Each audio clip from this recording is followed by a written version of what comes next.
ስለ አጭር ቪዲዮ አጭር ማብራሪያ ጤና ይስጥልኝ። እንዴት ናችሁ? በአጭሩ ለመስራት ሞክሬ ነበረ ከአንድ ደቂቃ በታች። ምክንያቱም ስለ አጭር ቪዲዮ እያወራ ረጅም ደቂቃ ልታወራ ስለማችል፣ ግን አልሆነም። እየተቆለ በዛ ሀሳቤን መጨረስ አልቻልኩም። ስለዚህ በቀጥታ ወደ ጉዳዩ ልግባ። ብዙ ቪዲዮዎችን እያየሁ ነበር። ብዙ ዩቲዩበሮች እንደ ማስጠንቀቂያ ያስተላልፋሉ። አጫጭር ቪዲዮ አትጫኑ፣ አይጠቅማችሁም። ለዎቺንግ አወር ምንም ጥቅም የለውም። በተለይ ረጃጅም ቪዲዮ ለመጫን ራሳችን ፕሮግራም ላደረግን ሰዎች ምንም ጥቅም የለውም። ግልጽ ነው።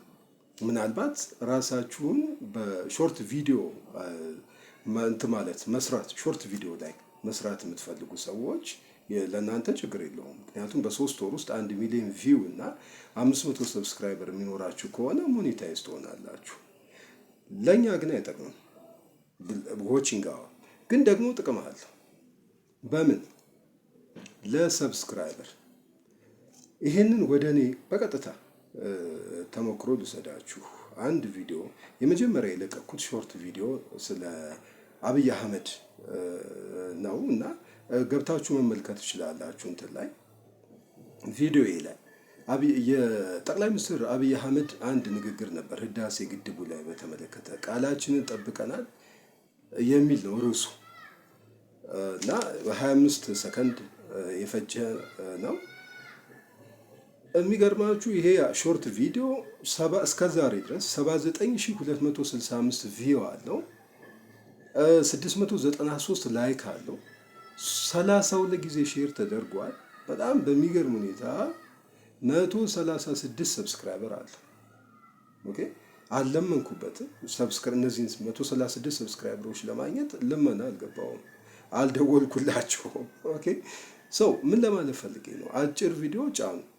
ስጭኑ ያው የዩቲዩብ ፖሊሲን ጠብቃችሁ በኮፒራይት እንዳትያዙ የራሳችሁ እንዲመስል ኤዲት የምታደርጉበትን መንገድ ኤዲት አድርጋችሁ እንደዛ አድርጉ። ለምሳሌ እሱን የምትጭኑት የምታገኙት ቫይራል ከወጡ የቲክቶክ አይዲያዎች ላይ ሀሳቦች ላይ ሊሆን ይችላል። ቲክቶክ ውስጥ ገብታችሁ ቫይራል ቪዲዮስ ብላችሁ መፈለግ ትችላላችሁ። ታይትል መስጠት ይቻላል። ለምሳሌ ቫይራል ቪዲዮስ አባውት ኢትዮጵያ ብትሉ ኦር እየፈለጋችሁትን ርዕስ ሰታችሁ ማለት ነው። ኦር ትሬንዲንግ ቪዲዮስ ብላችሁ ብትፈልጉ ኢንስታግራም ላይ ገብታችሁ ብትፈልጉ ትሬንዲንግ ቪዲዮስ ብላችሁ ትመለከቱ ይመጡላችኋል። ትሬንዲንግ ሾርትስ ማለትም ይቻላል። ትሬንዲንግ ሾርትስ ኦር ቫይራል ሾርትስ ቲክቶክ ላይ አት ዘ ሴም ታይም እንትን ላይ መፈለግ ትችላላችሁ።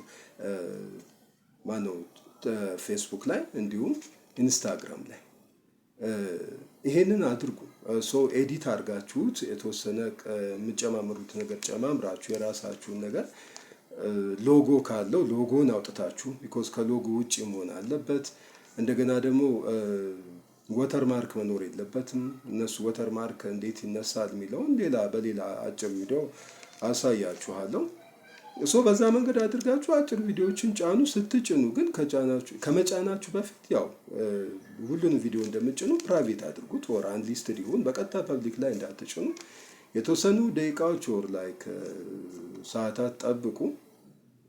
ቢቻል ከ30 ደቂቃ ማላነሰ ጠብቁ እና ዩቲዩብ ስቱዲዮ ላይ ገብታችሁ ተመልከቱና ምንም የዩቲዩብ ስትራይክ እንዳልጣሳችሁ ፖሊሲ እንዳልጣሳችሁ ከተረዳችሁ ነን ካላችሁ ማለት ነው። ሪስትሪክሽን ላይ ስገቡ ነን የሚላችሁ ከሆነ በቀጥታ እሱን ፐብሊክ አድርጉት።